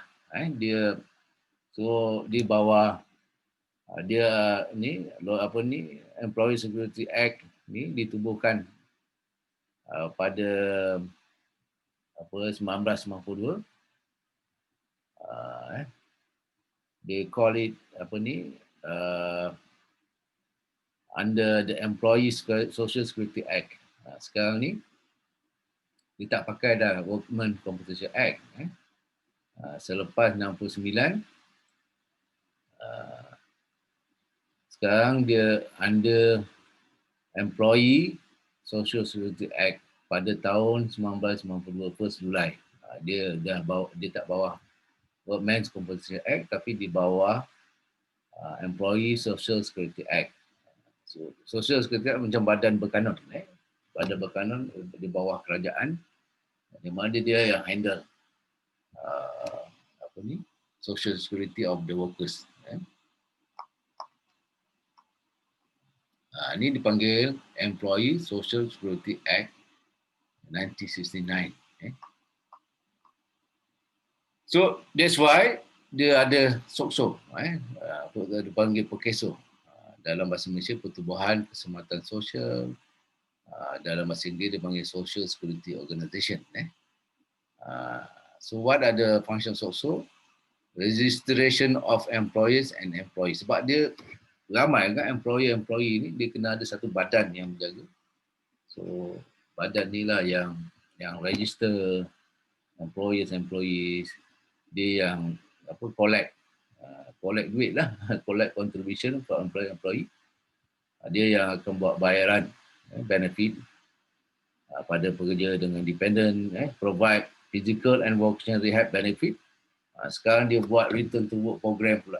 So dia pergi jauh, dia buat return to work program. Bagus, return to work program ni banyak OTs, banyak terapis, especially OT bekerja dekat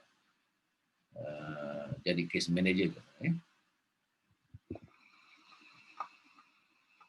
So ni who do not eligible, siapa yang tak layak. Those who not eligible for SOCSO protection are government servant, pekerja kerajaan tak layak bawah SOCSO. Foreign employees, pekerja luar negara yang datang bekerja tempat kita ni, macam Indon dan sebagainya, tak boleh.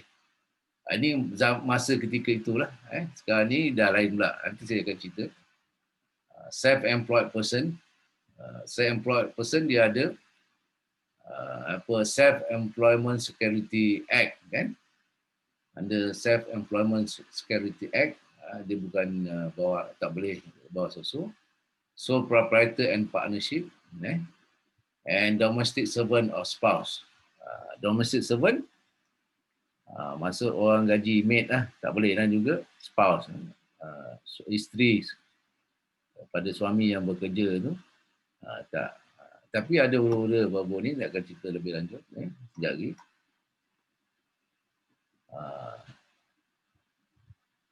Tapi sekarang ni government servant 60,000 now covered by SOCSO.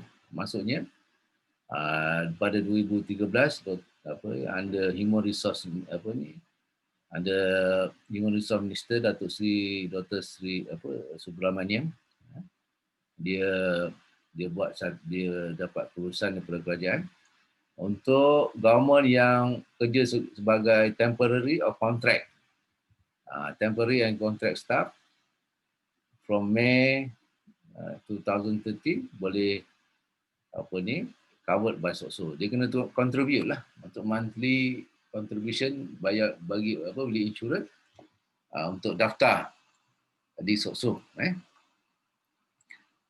Dia dapat also benefit kalau ada kemalangan, and also invalidity pension scheme yang didapat oleh private sector. Siapa yang kerajaan kerja kontrak dan juga sementara temporary boleh register dah. Sama juga SOCSO ni dia ada Employment Injury Scheme and Invalidity Pension Scheme. Dia ada dua, Employment Injury Scheme and Invalidity Pension Scheme. First category, dia ada bayaran dia lah, dia ada percentage. Ni yang below 60, yang above 60, second category, Employment Injury Scheme only.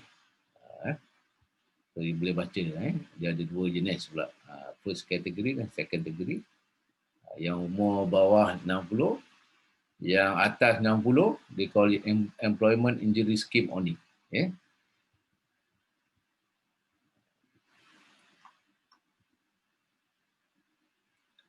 Right now, the Act applies to foreign workers juga, whose earnings are not more than 500 per month and all manual workers irrespective of the wage.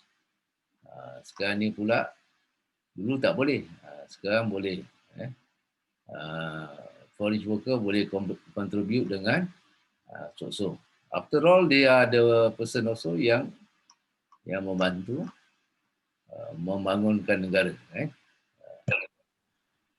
Okay. Under the Foreign Worker Scheme, an employer of foreign worker is responsible to pay an insurance premium of RM86 per year per worker. Tapi foreign worker punya scheme different. Dia tak contribute monthly. Dia bayar RM86 per year setahun. The employer is not allowed to deduct the earnings of worker for the payment of insurance premium.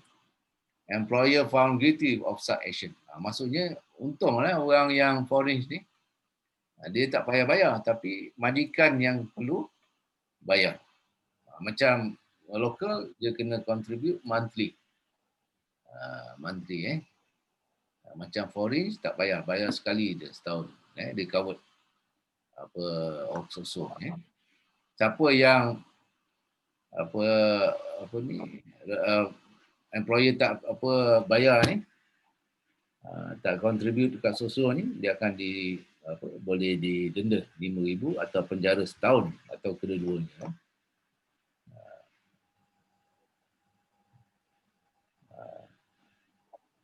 $20,000 pula ni.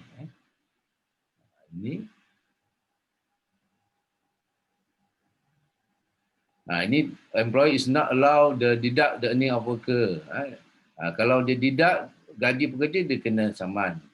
Kalau dia tak beli insurans pun, dia kena saman. Dia kena denda RM20,000. Ini kalau dia deduct. Ini dia deduct monthly, gaji pekerja tersebut. Istimewa pula foreign ni. Okay. So if they involved in accident, each worker involved in accident must inform the employer within 7 days from the date of such accident, except in the event of fatal accident. An employer must notify the nearest department labor from the place of accident in writing. Such notice must be submitted within. So dia kena ada peraturannya lah.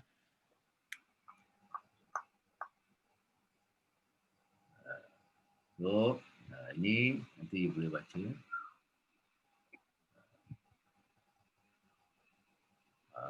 Ini pula compensation dia cannot settlement cannot be paid direct to the wife, children or dependent, but to the deposit to the Department of Labour concerned. Labour pula yang kena bagi ni, sebab Labour department ni macam pekerja asing ni, dia tak ada anak dia kat sini kan. Department of Labour ni akan uruskan pekerja tu. This one contoh macam social protection for foreign workers. Ni dia punya iklan dia lah. Iklan dia effective 1st January dia kena register dekat SOSO juga kalau dia bekerja kat sini. Dalam social security ni ada juga employment insurance system. Ini employment insurance system ni untuk mereka yang dah bekerja tapi diberhentikan. Ini ada employment insurance system.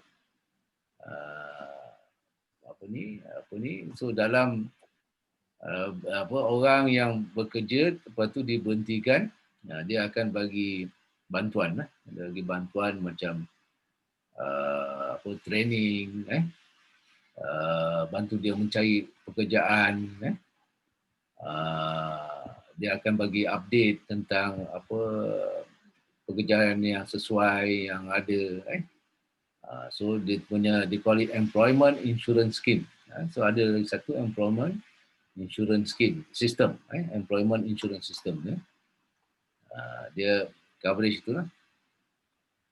So di sini you boleh baca sendiri apa kelayakan untuk orang yang boleh masuk dalam this EIS coverage, employment insurance system.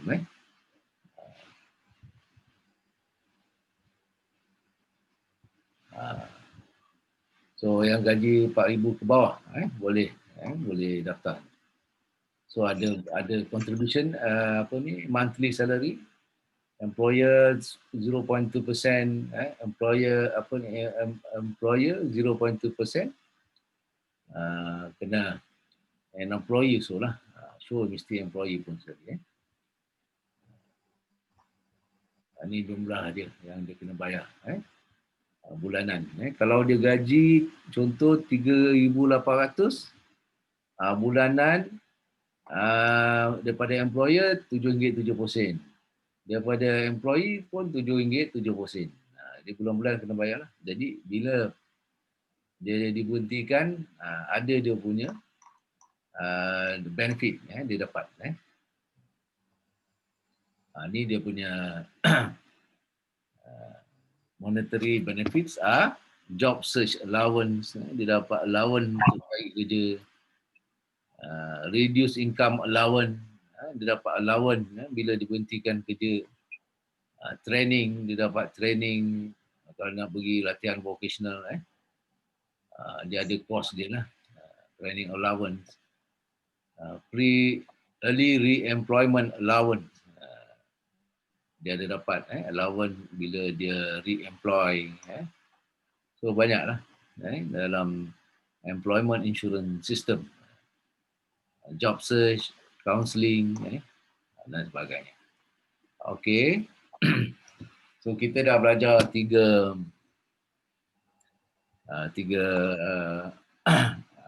akta di sini, yang mana dia berkaitan dengan pekerja. One is employment act, Employment Act, and second Compensation Act, and the third one Social Security Act, Employment Insurance System, self-employment injury scheme, kan? Semua itu berkaitan dengan pekerja. So ada banyak topik itu, so berkaitan itu. So ini merupakan seminar terakhir dan juga topik-topik yang terakhir. Yang lepas ni dalam next week kita akan ada test tu. So test tu berkaitan dengan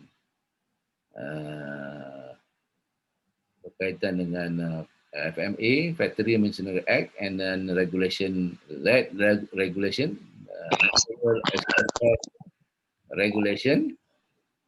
lepas tu noise exposure regulation, dan juga asbestos process regulation. So itu sajalah yang masuk dalam test tu. So you all boleh jawab lah test tu. And then selepas, I think lepas test tu minggu ke-14 atau minggu ke-1 lagi, minggu 15 lah saya akan buat test terakhir untuk you. Dan selepas tu selesai dah. Tapi jangan lupa semua, Samsul nak tanya soalan sekejap Zul. Jangan lupa I discuss kena masuk kena respon lah soalan yang saya jawab tu. Sebab itu membawa Doktor. maka Farhaina ni rajin masuk dia. Tahun ni dia dapat A+ untuk Alhamdulillah. so kita tak ada final exam tau. Kita tak ada final exam. So buat yang terbaik untuk you all. Baik, Okay. doktor. Okay. Ada soalan yang berkaitan dengan apa-apa je lah berkaitan dengan topik kita. Atau semua dah lapar dah, nak makan dah. Dah pukul berapa ni? Saya ada kenduri kat depan. Tadi pagi-pagi dah kena panggil. Dia cakap tak ada, tak boleh. Hari ni lambat sikit. Join, ada kelas. You all semua ada kenduri ke? Tak ada dekat rumah. Saya penat kena gini. Semua nak pergi kenduri kan? Okey, ada apa-apa nak tanya? Semua clear Let's talk about Act and Regulation. Nur Aini nak tanya Tak ada, tak. Tak ada Okay. Talking about Act and Regulation is remembering. You must remember lah. Bila test tu letak nota semua dekat meja. Kalau sempat jawablah kan. Jangan tak jawab. Kalau tak sempat tu buka tu lambung je lah kan. Tapi yang penting you ingat lah. Ingat apa yang you nak. Apa soalan tu berkaitan. Okey semua. Kalau tak ada apa-apa, saya akhirkan seminar kali ni. Okey, kalau ada apa WhatsApp dalam grup atau personally WhatsApp ni. Ya. Jangan lupa I discuss tu sampai minggu ke-14. Kita ada, you kena respon So saya ambil markah ke I discuss tu. Saya boleh monitor daripada komputer ni siapa yang respon. Kalau setakat bagus, itu tak adalah, kita ambil kira lah. Kena respon apa soalan tu ya. Okey semua. Okey, stay home, stay safe. Enjoy study, take care of your health. Jaga diri baik-baik. Okey, bye. Okay, doktor. Bye. Bye. Thank you, doktor. Bye-bye.